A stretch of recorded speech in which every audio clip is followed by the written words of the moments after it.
Nah, jadi korban negara tentu muncul dalam pemahaman sebagai korban konflik, ya.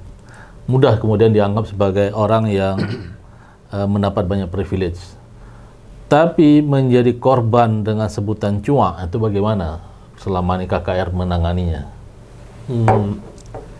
Begini, kami menemukan di lapangan ya bahwa korban dan cuak yang sama-sama masih hidup, apalagi hidupnya dalam satu desa. Kan istilah cuak itu kan bahasa lain memberi kesan pejoratif, penghinaan, ya. Ya. Karena banyak orang kemudian menjadi dituduh begitu saja dalam situasi konflik, tidak ada verifikasi, dia jadi korban, kadang ditembak, kadang disiksa, macam-macam. Bagaimana?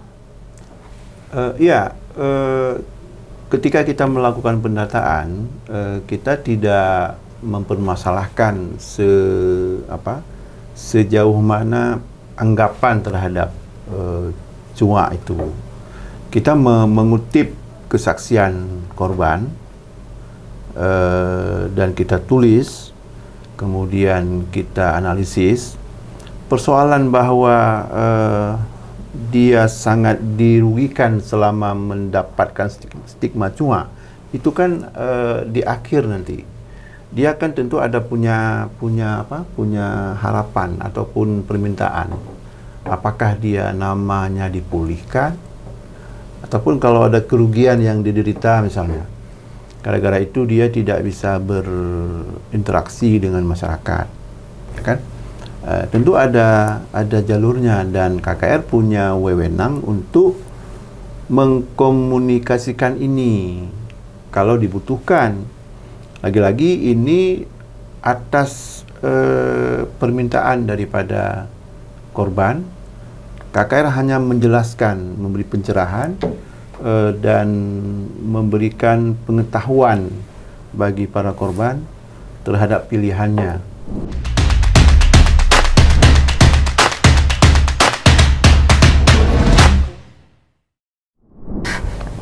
Assalamualaikum warahmatullahi wabarakatuh.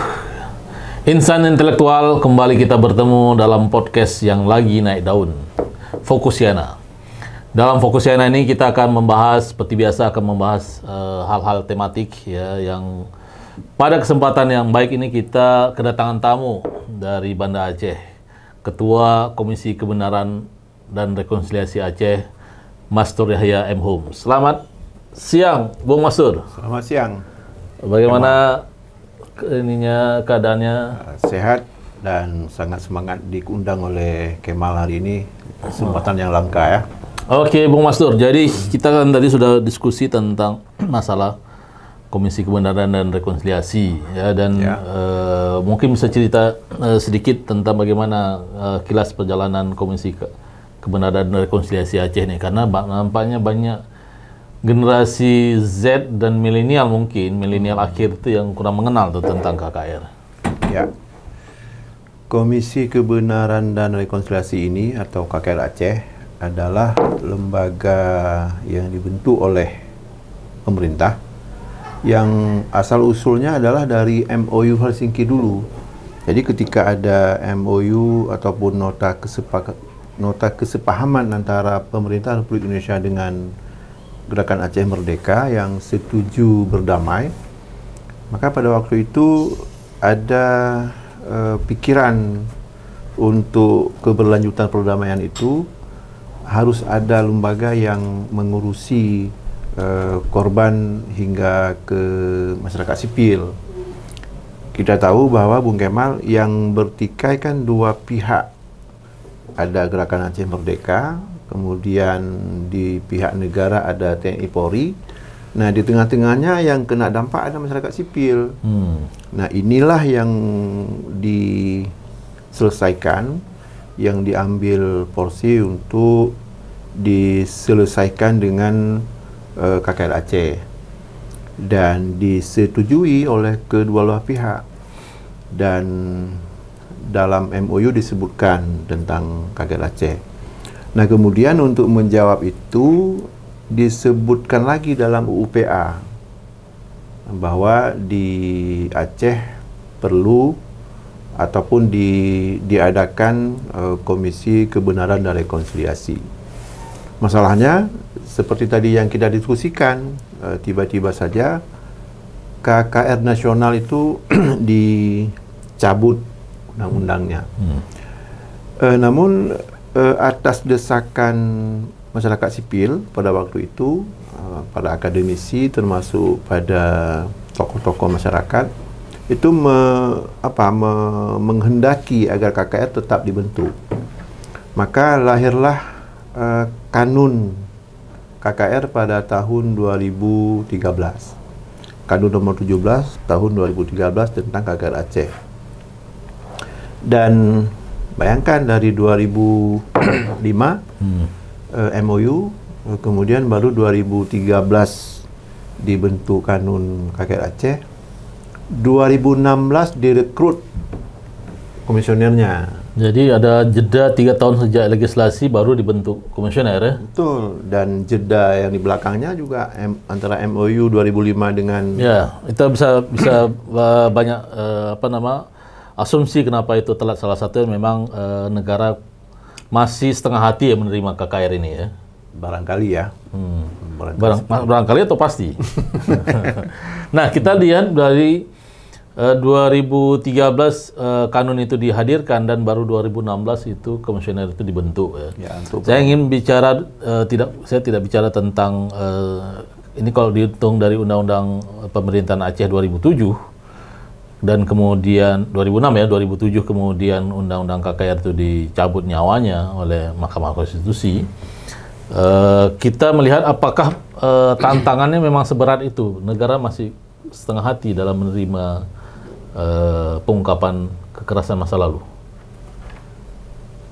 Sejauh ini ketika KKR dibentuk 2016, 2017 kami langsung melakukan pendataan ataupun melakukan pengambilan pernyataan, bertemu langsung dengan korban lalu mendengarkan kesaksiannya, testimoninya, terkait dengan peristiwa yang dialami, kemudian kapan waktunya, kemudian apa dampak yang dirasakan, dan sekaligus kami menawarkan apakah korban itu butuh rekonsiliasi atau dia mungkin tidak setuju dengan rekonsiliasi, dia ingin memilih jalur hukum, itu diserahkan kepada korban.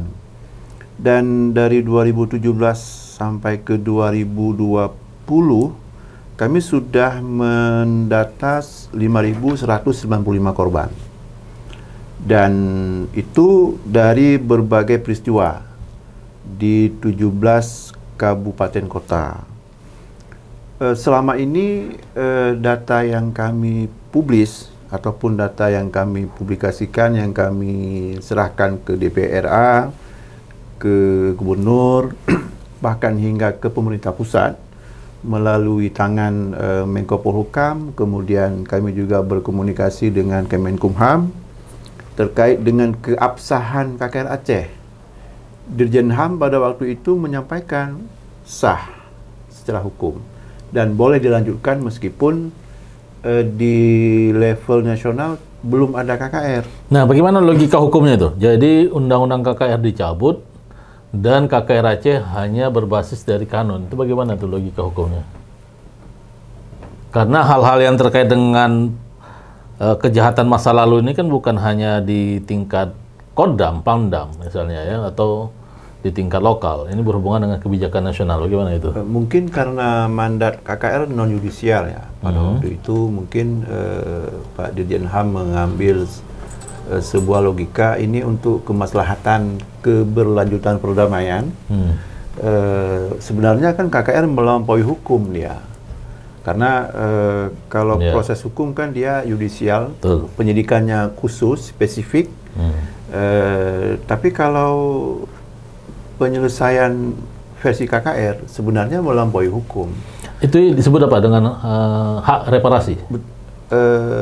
Ada reparasi, kemudian ada rekonsiliasi, kemudian juga yang paling penting adalah negara melalui KKR bisa memberi pengakuan terhadap status para korban. Jadi istilahnya tidak seperti ayam ataupun kucing ditabrak oleh kendaraan, lalu penabraknya pergi, bangkai kucing Benggala itu begitu saja. Tapi ini kan manusia yang meninggal, dibunuh, diculik, disiksa, lalu damai. Apakah dengan damai itu selesai? Bagaimana dengan pemulihannya, kemudian pengembalian nama baik bagi yang pernah punya stigma negatif, ya kan? Stigma cuak, kemudian stigma kaum perempuan yang menjadi juru masak, yang menjadi disuruh cuci piring di pos tentara, kan? Itu kan stigma di kampung itu negatif. Bahasa Aceh cit kagak taidro, nah kan? Nah, ini kan Nah, saya ingin bicarakan kalau dalam konteks misalnya membela korban dari TNI Polri atau dari negara itu mudah. Tapi membicarakan korban misalnya dari GAM itu bagaimana? Itu kan misalnya dituduh Inonggatai macam-macam karena mau kerja sama TNI, itu bagaimana? Begini Bung Kemal. Dalam rekomendasi kami sejak tahun 2021 ketika KKR periode pertama itu berakhir, itu ada nama by name by address, kan? Ada nama, ada alamat, kemudian ada catatan kecil peristiwa yang dialami, kemudian ada dampak yang dialami, kemudian ada kolom kebutuhan apa yang diinginkan. Nah, kemudian yang baru-baru ini kami launching ataupun kami publikasi melalui sidang paripurna DPRA yang bernama Laporan Temuan KKR. Itu merupakan analisis integratif terhadap 5.000-an data. Itu memang ditemukan ada sekian persen yang pelakunya itu non-negara. Karena sama-sama kita pahami yang ketika konflik itu kan dua pihak, ya kan? Dari negara TNI Polri, atau ada istilah satu lagi, ada milisi yang pro terhadap negara waktu itu. Kemudian ada di pihak non-negara kombatan GAM. Tentu tidak menutup kemungkinan juga terjadi kesalahan ataupun penyalahgunaan prosedur ketika kontak senjata, ketika mungkin menginterogasi orang. Dan dalam laporan temuan KKR disebutkan itu. Ya, itu kan kita tidak boleh menganggap bahwa pelaku non-negara itu kecil sehingga boleh diabaikan, kan? Betul. Nah, betul. yang pertanyaan adalah bagaimana memperlakukan para korban-korban dari non-state ini? Sama. Sudah disebutkan misalnya siapa menjadi dalam laporan itu, apa penyelesaiannya? Kan tidak bisa serta-merta menjadi damai, kan? Yang paling penting dalam konteks rekonsiliasi sebenarnya pengungkapan kebenaran. Betul. KKR Aceh dibentuk tidak untuk hanya mengakomodir korban-korban yang disebabkan oleh negara. KKR dia sifatnya independen. Pada tahun 2018, ketika kami melakukan dengar kesaksian korban, kami turut mengundang dari keluarga TNI Polri yang pernah mengalami peristiwa serupa di perjalanan dia ketika sweeping. Itu kita undang, dan kita juga membuka komunikasi dengan Pangdam pada waktu periode pertama. Perihal ini kita sudah mintakan data dari keluarga mereka. Namun kan TNI Polri ini punya organisasi yang khusus menangani korban-korban yang ada di kalangan mereka. Dan yang paling banyak data yang kami ambil memang masyarakat sipil biasa. Mengapa? Karena pada waktu konflik yang paling mudah diakses data submisinya adalah dari masyarakat sipil, dari kalangan jurnalis, dari budayawan ataupun dari individu-individu yang punya yang secara mandiri dia mengoleksi data di kamp pengungsi misalnya. Nah, data itu sudah diserahkan ke KKR Aceh sejak 2017. Namanya data submisi. Nah, kembali ke pertanyaan Kemal tadi, bagaimana perlakuannya? Sama nggak? Sama. Reparasi, kemudian kalau memang ada yang memilih jalur rekonsiliasi, kita menjadi mediatornya, komunikatornya. Pengungkapan kebenaran juga tetap kita lakukan, dan di laporan kita ada dua-duanya. Ya, nah, jadi korban negara tentu muncul dalam pemahaman sebagai korban konflik, ya. Mudah kemudian dianggap sebagai orang yang mendapat banyak privilege. Tapi menjadi korban dengan sebutan cuak itu bagaimana selama ini KKR menanganinya? Begini, kami menemukan di lapangan ya bahwa korban dan cuak yang sama-sama masih hidup, apalagi hidupnya dalam satu desa. Kan istilah cuak itu kan bahasa lain memberi kesan pejoratif, penghinaan, ya. Ya. Karena banyak orang kemudian menjadi dituduh begitu saja dalam situasi konflik, tidak ada verifikasi, dia jadi korban, kadang ditembak, kadang disiksa, macam-macam. Bagaimana? Ketika kita melakukan pendataan, kita tidak mempermasalahkan sejauh mana anggapan terhadap cuak itu.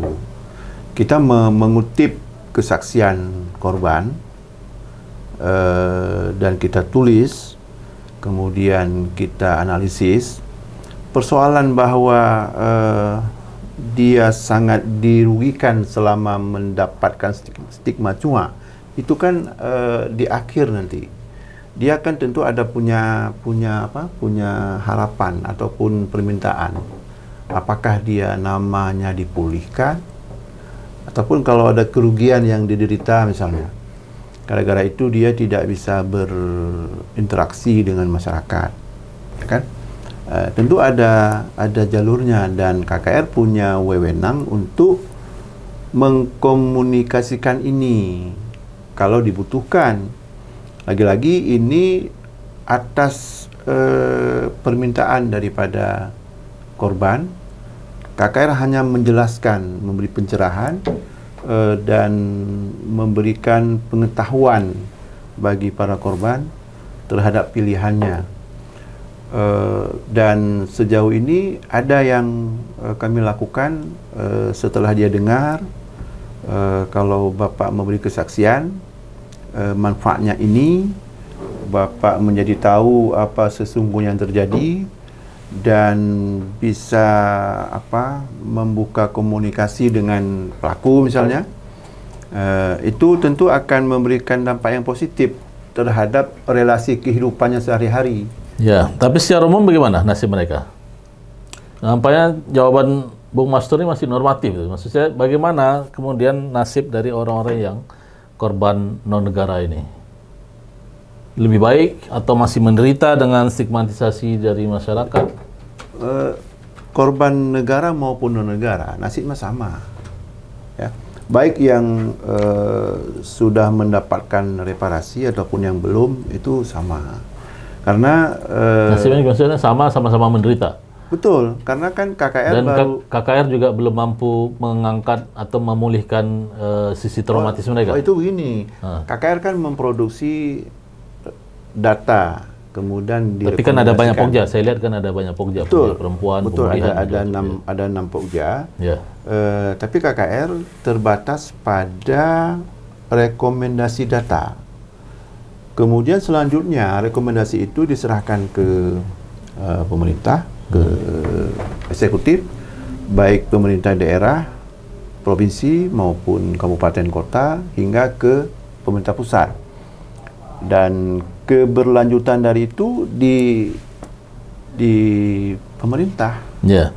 Kalau pemerintah pusat kan kita sudah dengar bagaimana tanggapan Menko Polhukam yang positif ya, menyambut dari data KKR Aceh. Tapi untuk pemerintah daerah bagaimana?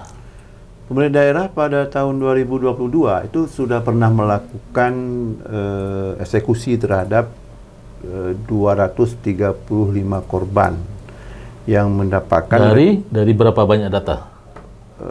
Dari 800. Ya, dari 800. Sekitar 30% ya. Ada 235 orang yang mendapatkan reparasi mendesak atas rekomendasi KKR sejak tahun 2019.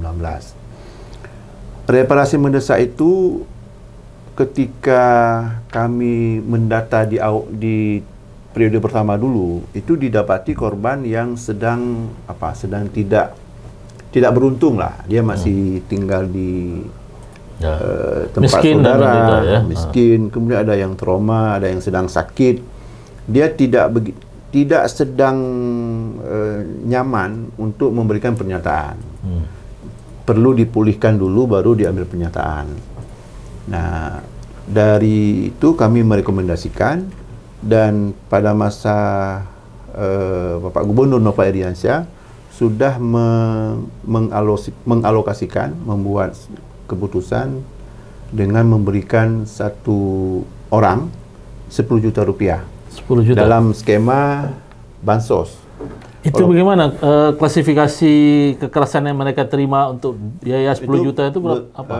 Berbagai, variatif ya. Penyiksaan, penahanan. Betul. Dan itu skemanya bantuan sosial. Ada yang cacat?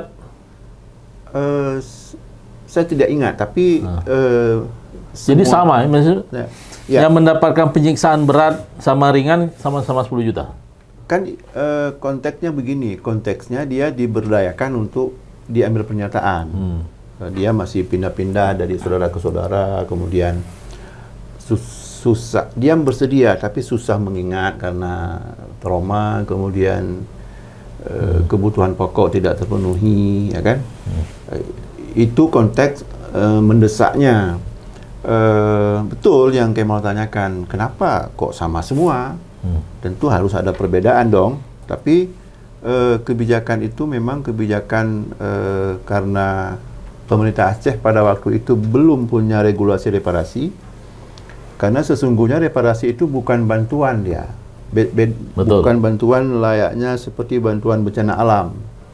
Reparasi itu adalah hak pemulihan kan.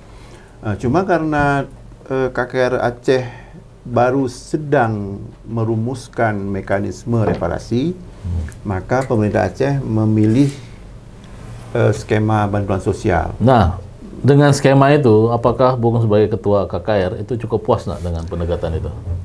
Kalau kami pribadi tentu belum puas ya, karena belum bisa menyuguhkan reparasi yang sebenarnya, yang juga tidak identik dengan uang reparasi itu.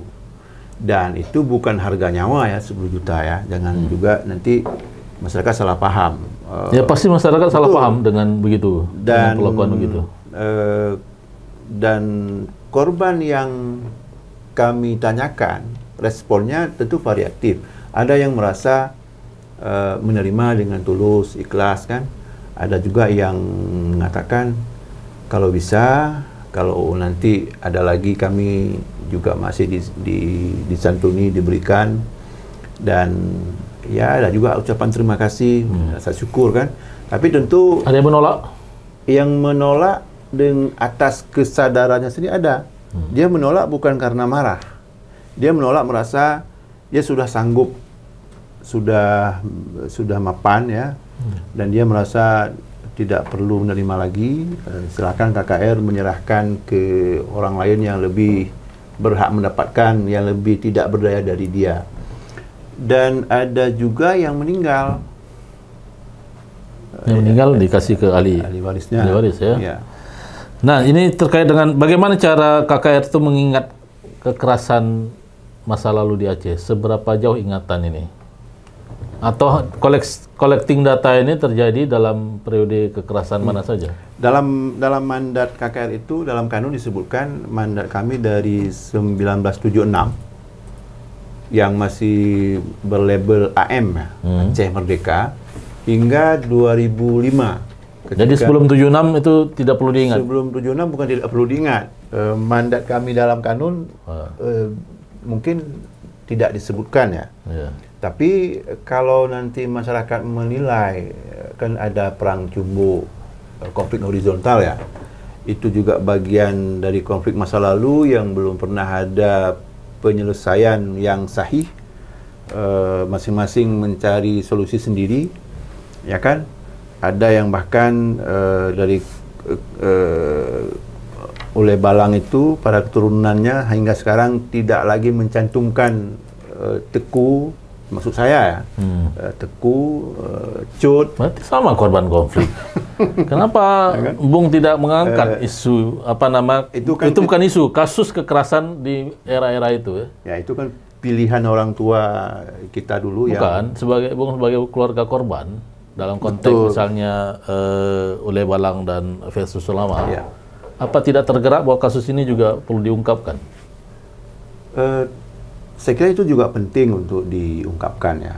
Cuman kembali kepada tugas, mandat, dan tujuan KKR itu adalah konflik bersenjata antara pemerintah Republik Indonesia dengan Gerakan Aceh Merdeka yang asbabun nuzulnya ada di tahun 76 AM ya kan. Saya tidak bisa menjawab baik di luar baik ini. Bung Mastur, waktu kita juga terbatas, kita dari tadi diskusi belum makan, jadi untuk kesempatan kali ini kita selesaikan dan semoga ada perbincangan yang lebih segar ya tentang permasalahan kejahatan masa lalu, mengingat bagaimana kekerasan masa lalu itu tidak boleh dilupakan. Ya mungkin dimaafkan oke, tapi dilupakan tidak.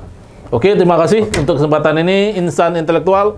Demikian dialog kita dengan Mastur Yahya, Ketua Komisi Kebenaran dan Rekonsiliasi Aceh. Sampai ketemu di edisi podcast selanjutnya.